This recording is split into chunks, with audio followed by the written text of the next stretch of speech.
চাচা, আপনাদের মতো মুরব্বী গ্রামে থাকার পরেও একটা যুবক সওয়াল বিয়ে না করে পারে বৃদ্ধ হওয়ার উপক্রম হচ্ছে। উপরওয়ালার কাছেই বা আপনারা কি জবাব দেবেন মরার পরে? এখন আমি কি, তোমার বিয়ে হচ্ছে না বাবু, তাতে আমার কি করার আছে? কারো বাপ মা যদি ফেল মারে তাহলে এলাকার মুরব্বীদের উপরে সেই দায়িত্ব পড়ে। বাপ মা ফেল মারলি পরে আপনারা যারা গ্রামবাসী মুরব্বী আছেন তাদের উপরে দায়িত্বটা পড়ে না চাচা? আপনার দুখান হাত ধরে করছি চাচা, যেমন হোক তেমন হোক, খালি এখন বউ হলেই চলবে। আমার জানা মতে তোমার বাবা মা তো তোমার বিয়ের জন্য কম চেষ্টা করে নাই। মেয়ের বাবা মা যদি তোমার কাছে মেয়ে বিয়ে না দেয়, আমরা কি করার আছে বাবু?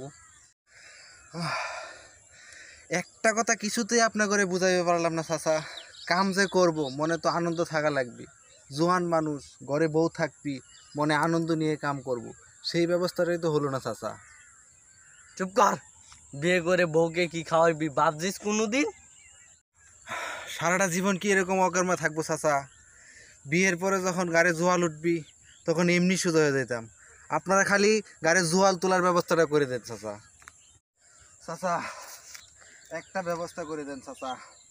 চল তো বাবু, আর কোনোদিন আমার বিরক্ত বুঝিনি। চাচারা বুঝলোই না দুঃখটা।